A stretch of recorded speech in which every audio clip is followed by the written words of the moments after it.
వాగ్దానం దేవుడు చేస్తున్నాడు కరెక్టే, వాగ్దానం దేవుడు చేశాడు కరెక్టే.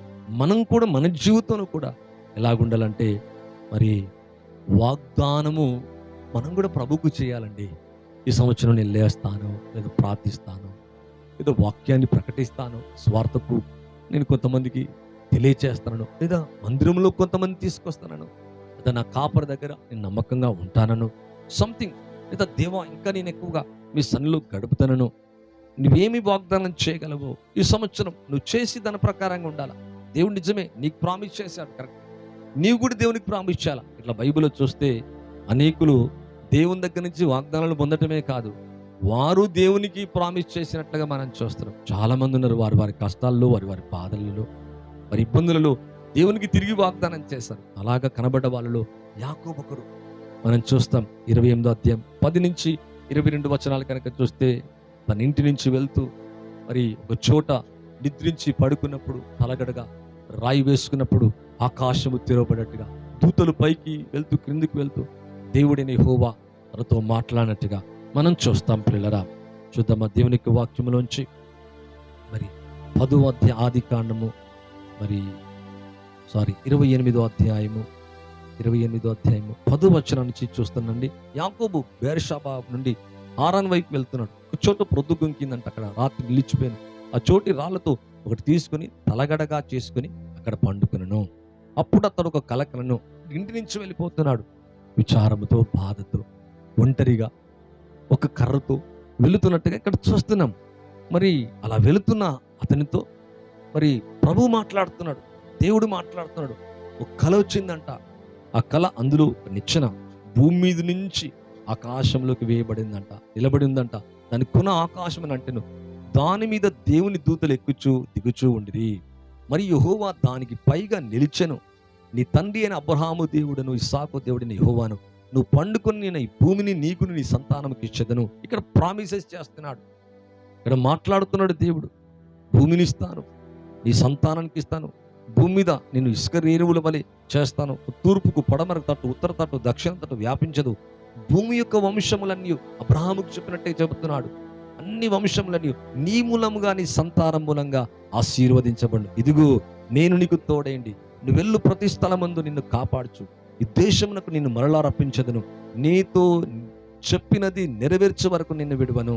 ఇక్కడ చూస్తే యాకోబు అనగా మోసగాడని మనం అంటాం, కరెక్టే, కొంత మోసము చేసి ఉండొచ్చు. కానీ అటువంటి వ్యక్తితో దేవుడు మాట్లాడుతున్నాడు.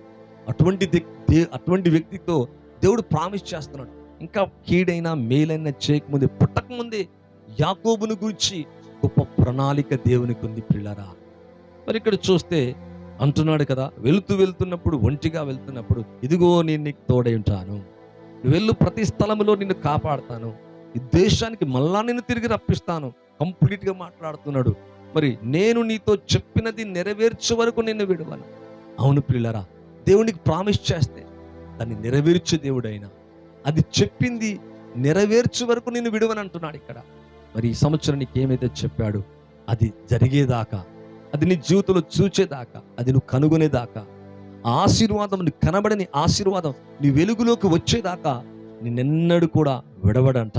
నీతో చెప్పినది నెరవేర్చే వరకు నిన్ను విడవను అని అతనితో మాట్లాడినట్టుగా చూస్తున్నాం. వెంటనే అంటున్నాడు, దిగ్గున లేచి యాకోబు నిద్ర తెలిసి నిశ్చయముగా యెహోవా ఈ స్థలమందున్నాడు. అది నాకు తెలియకపోయినా భయపడి, ఎంతో భయంకరం, దేవుని మందిరమే కానీ వేరొకటి కాదు, పరలోకపు గవిని.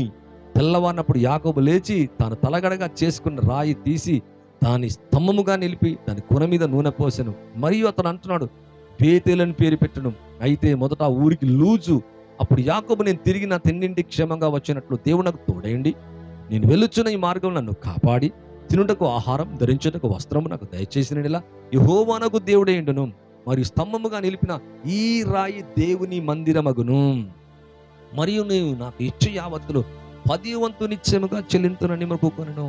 ఇక్కడికి ప్రామిస్ తిరిగి తాను కూడా చేస్తున్నాడు.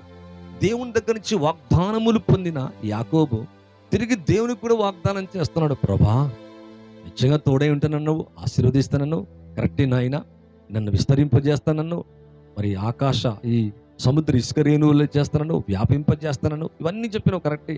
నిశ్చయంగా నువ్వు నాకు తోడేయండి, తినుటకు ఆహారం, ధరించుటకు వస్త్రములు దయచేసిన ఎడల నువ్వు నాకు దేవుడివై ఉంటావు. నేను నిలిపిన ఈ రాయి మందిరమగును.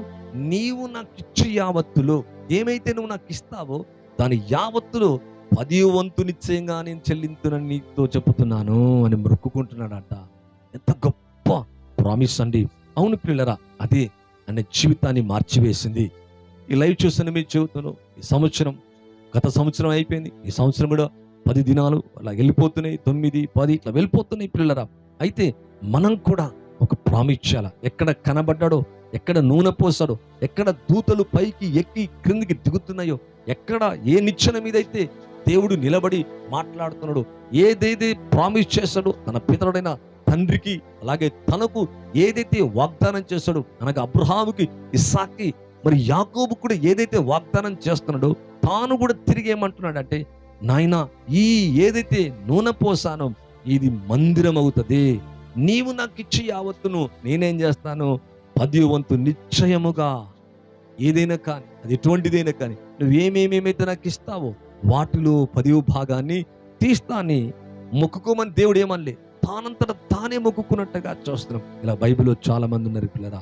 అన్న అలాగే మొక్కుకుంది.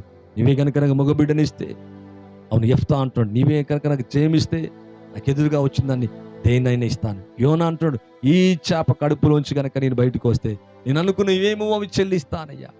అంటే దేవుని దగ్గర నుంచి మరి ప్రామిస్ పొందటమే కాదు, వాక్కును పొందటమే కాదు, వాక్యాన్ని పొందటమే కాదు, తిరిగి దేవునికి కూడా ఏమంటున్నారంటే తిరిగి వారు ప్రామిస్ చేస్తున్నారు. నీ పరిస్థితి అప్పుడు మారిపోతుంది. నీ కష్టాల్లో, నీ అనారోగ్య సమస్యలు, నీ ఇబ్బందుల్లో, నీ సిచ్యువేషన్లో, అవునప్పుడప్పుడు మనం అనేక సిచ్యువేషన్స్లో వెళ్తా ఉంటాం. యోనాలాగా, మరి హన్నాలాగా, యాకోబులాగా, మరి ఈ విధంగా చూస్తే యెఫ్తాలాగా మరి కష్టకాలంలో వెళ్తా ఉంటాం, ఇబ్బందులో వెళ్తా ఉంటాం. అప్పుడు మనకు అర్థం కావు. అన్న అలాగే అందరికీ తన పెనిన్న మరి వేధించటం, మరి బాధపడటం, నొచ్చుకోవటం, అప్పుడు ఒక తీర్మానం చేసుకుంది, ఒక మొక్కుబడి చేసుకుంది. యాకోబు కూడా అలా చేస్తున్నాడు, మరి యెఫ్తా కూడా అలా చేస్తున్నాడు, యోనా కూడా అలాగే చేస్తున్నాడు.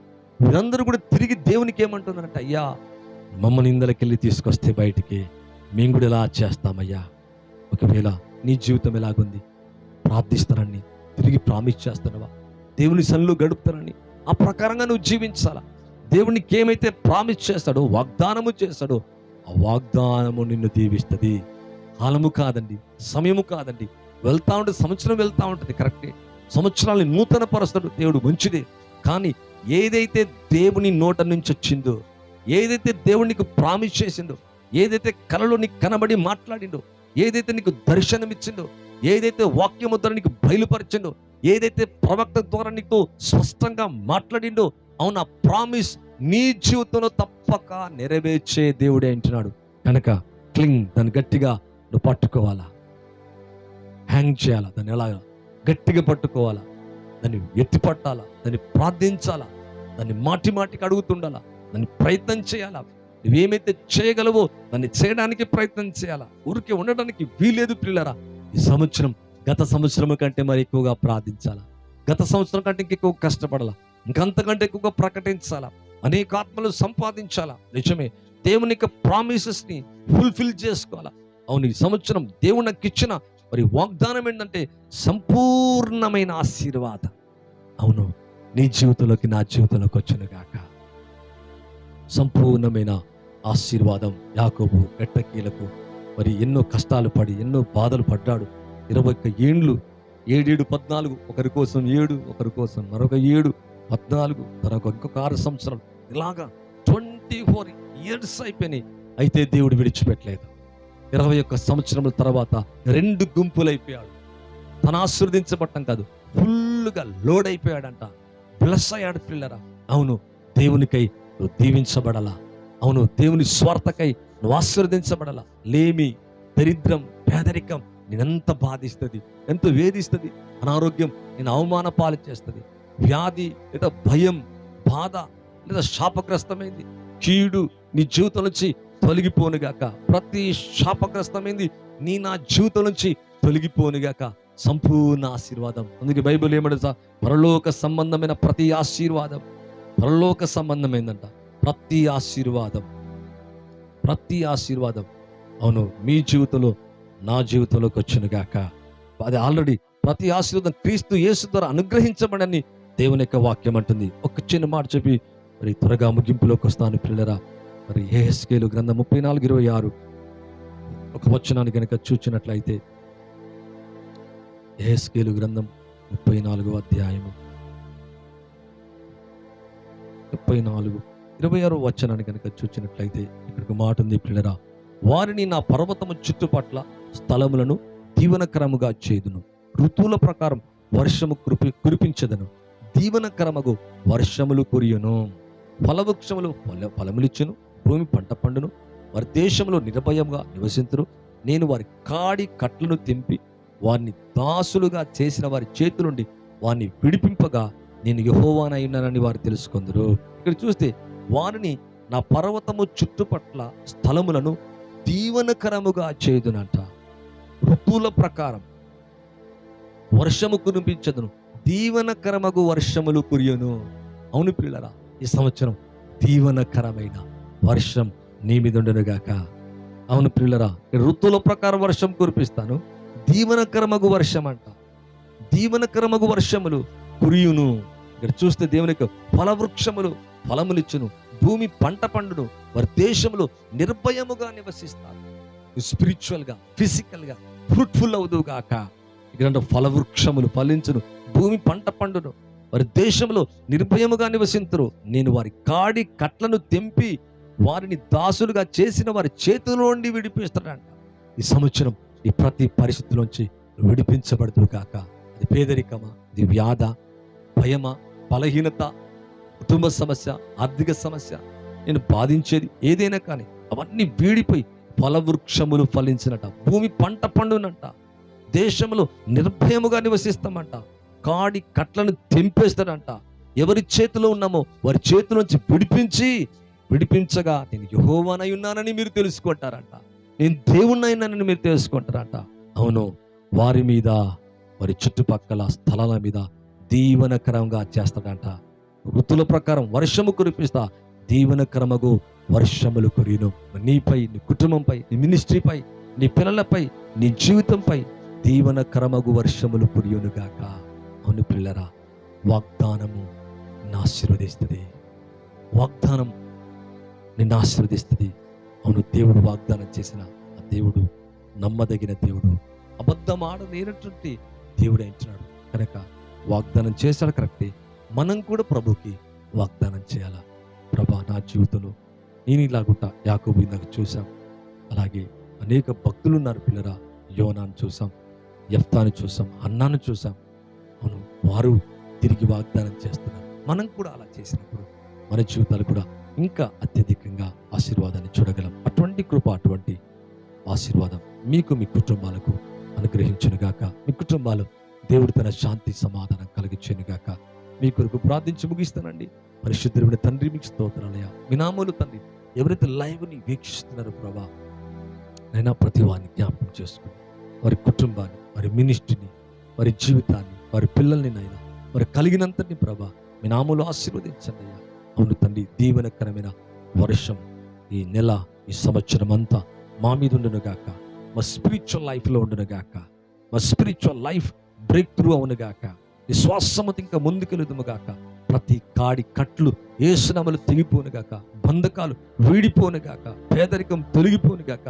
వ్యాధులు తొలగిపోనుగాక. భయాలు వీడిపోనుగాక. నజరేయుడగు యేసునామములో తండ్రి నైనా తండ్రి, ఋతువుల ప్రకారం వర్షాన్ని కుమ్మరిస్తానన్నావు నైనా.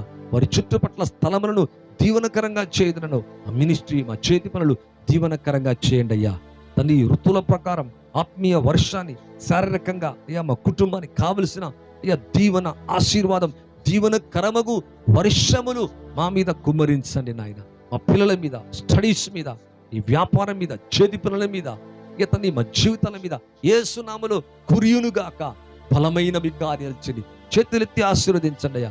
ఎవ్రీ మంత్ అయినా మీ నామములో పైకి ఎదగాల, అభివృద్ధి చెందాలా, వర్ధిల్లాల ప్రభా. మహిమ నుండి మహిమలోకి వెళ్ళాలా, శక్తి నుండి శక్తిలోకి వెళ్ళాలా తండ్రి. గ్లోరీ ఆఫ్టర్ గ్లోరీలోకి వెళ్ళినట్లుగా మా స్పిరిట్ లో ఒక కార్యము చేయండి, దేహములో ఒక కార్యము చేయండి, మనసులో ఒక కార్యం ఇచ్చేయండి అయ్యా. విశ్వాసములు నూతన పరచండి.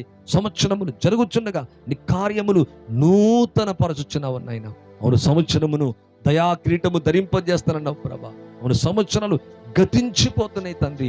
ఈ దయా కిరీటాన్ని మాకు ధరింపజేసి నూతనమైన కార్యాలు చేసి, బలమైన కార్యాలు చేసి మా జీవితాన్ని ఆశీర్వదించమని. ఎవరైతే ఈ మినిస్ట్రీలో పాలిభాగస్తులుగా ఉంటున్నారో కంటిన్యూటీగా నాయన లైవ్ని అలాగే తండ్రి మాతో పాటు ఏకీభవిస్తున్నారో ప్రతి కుటుంబం తండ్రి బ్లెస్ అవును కాక. బ్లెస్డ్ అనాయింటింగ్ యేసునామములో వారి మీదకి విడుదల చేయమని మనం నేను తగ్గించుకుంటూ మీ నామాన్ని హెచ్చిస్తూ ప్రతి ఒక్కరిని స్వస్థపరచమని, దీవించమని, వారి వారి కట్లు యేసునామములో తెగిపోనట్లుగా సాయం చేయమని యేసు క్రీస్తు నామములో అడిగి వేడుకుంటున్నాను తండ్రి. ఆమేన్. థ్యాంక్ యూ అండి. ఇక లైవ్ ద్వారా మీ జీవితాన్ని ప్రభు ఆశీర్వదించను గాక. సంతోషం అండి. అలాగే దీని పరిచర్య కొరకు ప్రార్థించండి, నా కొరకు ప్రార్థించండి, నా కుటుంబం కొరకు ప్రార్థించండి, పిల్లల కొరకు ప్రార్థించండి. అలాగే మీ కొరకు నిత్యము ప్రార్థిస్తున్న ఈ సహోదరుడు. అలాగే ఇది మొదటిసారి అయితే సబ్స్క్రైబ్ చేయండి, మా ఛానల్ని లైక్ చేయండి, షేర్ చేయండి. మరి ప్రభు మిమ్మల్ని మీ కుటుంబాన్ని మరొకసారి తన దీవెనకరమైన హస్తము చేత ఆశీర్వదించి నెమ్మది కలగచేయును గాక. Thank you. God bless you all.